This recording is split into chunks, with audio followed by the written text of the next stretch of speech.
Is this whole situation about the money? The money is an aspect of it, but the priority is patient safety, because if the contract does go into hand, then it's patient safety that's compromised.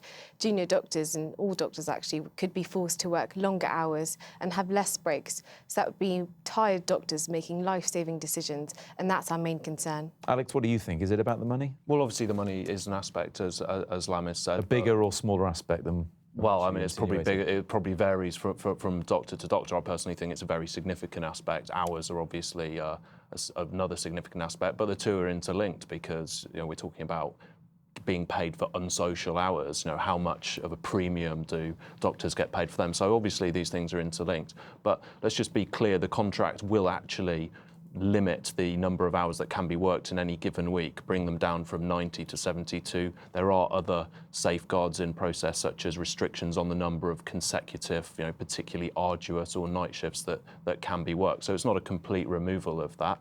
There are details with regards to things like breaks, which I think are quite contentious areas, but I don't think either side have particularly covered themselves with glory over this this whole debacle. Yeah, with that in mind, Lamis, the new contract will stipulate the hours. Why don't junior doctors, as they did when they took industrial action 40 years ago, work to rule, stick rigidly to what you have to do and do no more? Initially, the government actually proposed contract changes in 2012. So we're actually looking at strike action 3 years down the line.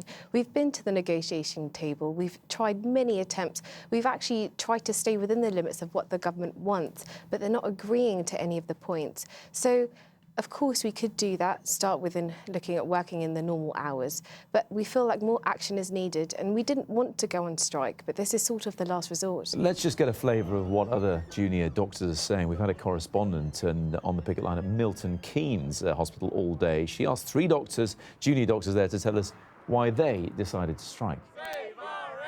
Hi, my name's Claire. I'm striking to save the NHS from my family. I'm Ed Oliver. I'm striking to protect safeguards, stop doctors working excessive hours. Hi, I'm Alex. I'm striking for a safe contract for patients and a fair contract for doctors. So they wanted safer. Lamis, do you agree with what Alex was saying there, that neither side have particularly covered themselves in glory here, the government and the British Medical Association? There are points to discuss with both the BMA and the government, but I do agree that we've tried our best as the BMA, and being a medical representative organisation, we have tried our best to be in line with what the government wants.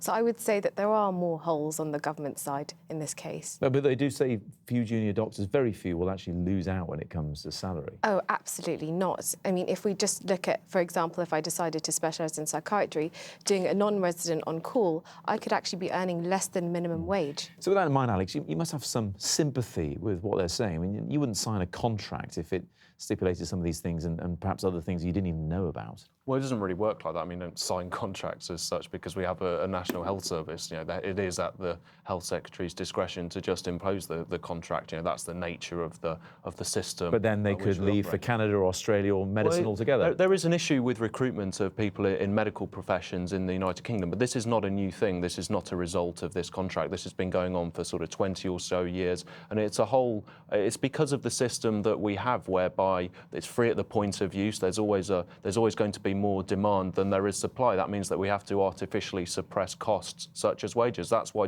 hospital doctors in the UK are relatively poorly paid compared to their foreign counterparts. But that's something inherent in the system, not something related to this particular contract. OK, yes or no answer, please. Can this be sorted before the next strike in a fortnight? I'm not optimistic. Lamis? No, I think it's quite difficult.